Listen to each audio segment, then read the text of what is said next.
दोस्त, अगर आप एक मुस्लिम हैं तो काफिर शब्द से बाखूबी वाकिफ़ होंगे। लेकिन अगर आप एक नॉन मुस्लिम हैं और काफिर शब्द से वाकिफ़ नहीं हैं, फिर भी अपने लाइफ में कहीं ना कहीं ये शब्द ज़रूर सुना होगा। हो सकता है आपको इस शब्द का ये मतलब बताया गया हो कि काफिर मतलब दुश्मन, मारने काटने वाला दुश्मन। अगर आप इस शब्द का असल मतलब जानना चाहते हैं तो वीडियो को अंत तक ज़रूर देखिए, और अगर पसंद आए तो प्लीज़ अपने दोस्तों में भी शेयर करिए। चलिए अब हम काफिर शब्द का असल मतलब जानते हैं। उससे पहले हम ये जानते हैं कि काफिर शब्द का इस्तेमाल क्यों और कब हुआ। इस्लाम जब अपनी इब्तिदाई दौर में था, तब पैगंबर इस्लाम लोगों को राह हक की तरफ बुलाते थे और खुदा का दिया आदेश लोगों को सुनाते थे। तो जिन्होंने उनकी बात मानकर राह हक इख्तियार किया वो ईमान वाले यानी बिलीवर हुए, और जिन लोगों ने उनको झुठलाया और खुदा के आदेश का इनकार किया वो काफिर यानी डिनायर हुए। हालांकि काफिर शब्द अरब देश में काफ़ी पहले से चलन में था, जो बेसिकली कुफ्र से बना है। इसका एक मतलब छिपाने वाला होता है, दूसरा नाशुक्रा और तीसरा इनकार करने वाला होता है। छिपाने वाला का मतलब ये है कि जब एक किसान खेती के लिए धरती में बीज छिपाता है तो वह किसान उस बीज का काफिर हुआ। इसी तरह अंगूर के ऊपर जो छिलका होता है वह अंगूर को छिपाता है, तो वह छिलका अंगूर का काफिर है। काफिर शब्द का दूसरा मतलब नाशुक्रा है, जिसे सरल भाषा में हम कह सकते हैं कि किसी के एहसान के प्रति शुक्रगुजार न होना।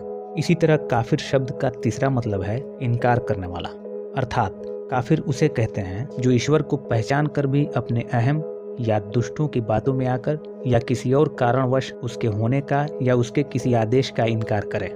इसको एक शब्द में कहें तो जिस तक ईश्वर का संदेश पहुंच गया और वह उसका इनकार कर दे वह काफिर है।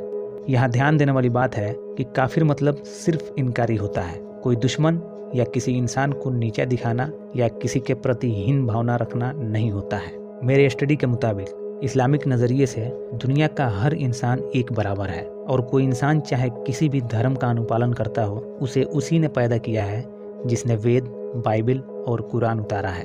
काफिर शब्द एक पार्टिकुलर सिचुएशन में किसी इंसान की सिफत बयां करने के लिए इस्तेमाल किया जाता है।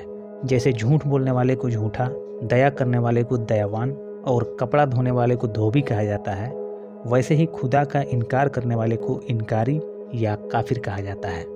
इसके अलावा भी लोगों के बीच काफ़ी अफवाहें फैली हुई हैं कि कुरान में दुनिया भर के सभी काफिरों के साथ रूढ़ बर्ताव करने और उन्हें मारने काटने का आदेश दिया गया है, जबकि हकीकत ये है कि वो आदेश एक पार्टिकुलर वक्त में एक पार्टिकुलर जगह पर कुछ पार्टिकुलर लोगों के लिए था, जो पैगंबर इस्लाम और उनके चाहने वालों को हर संभव यातना पहुंचाते थे और हर वक्त उनके कत्ल का मंसूबा बनाया करते थे। अगर आप ये मानते हैं कि ये आदेश दुनिया भर के काफिरों के लिए है, तो कोई भी ऐसा मुस्लिम देश बता दो जहां गैर मुस्लिमों के साथ ऐसा बर्ताव किया जाता हो।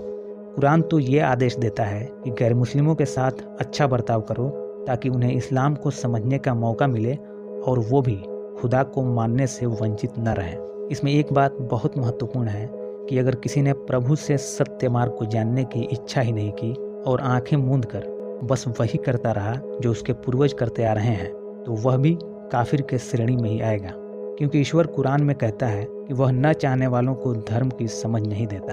अब सवाल यह उठता है कि क्या ईश्वर को इस्लाम के अनुसार ही पहचानना जरूरी है? ईश्वर ईश्वर है, इसमें इस्लाम के अनुसार या विरुद्ध वाली कोई बात ही नहीं है। धर्म हमारे तुम्हारे हिसाब से नहीं बल्कि ईश्वर के हिसाब से चलता है, अर्थात ईश्वर ने जिसके हृदय में सत्य का ज्ञान प्रवाहित किया लेकिन उसने उस सत्य को मानने से इनकार कर दिया, वह काफिर है। इसमें एक बात अधिक ध्यान देने की है कि ईश्वर एक है और उसका सत्य मार्ग भी एक ही है। आज सबसे अधिक लड़ाई इस बात पर है कि ईश्वर तक पहुंचने का मेरा ही रास्ता सही है। अब अगर दिमाग के सारे घोड़े दौड़ा कर भी समझ न आए तो सबसे बढ़िया तरीका यही है कि स्वयं उस प्रभु से ही मालूम कर लिया जाए कि हे प्रभु, मुझे अपना सत्य मार्ग का ज्ञान दे दे। अगर हमने अपने ईश से प्रार्थना की और प्रयास किया तो यह हो ही नहीं सकता कि प्रभु हमें अपना मार्ग न दिखाए। चाहे कोई मनुष्य समुद्रों के बीचों बीच किसी छोटे से टापू में बिल्कुल अकेला ही क्यों न रहता हो, अपने दिल में ऐसी इच्छा रखने के बाद यह काम स्वयं उस ईश्वर का है कि हमें सत्य मार्ग का दर्शन कराए।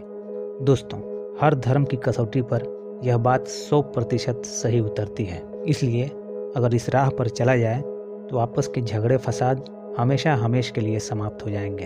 आप अपनी राय कमेंट के माध्यम से हमें दे सकते हैं। और वीडियो पसंद आने की सूरत में दूसरों को भी शेयर कर सकते हैं। तो मिलते हैं अगली वीडियो में, तब तक के लिए अपना बहुत बहुत ख्याल रखिए। शुक्रिया।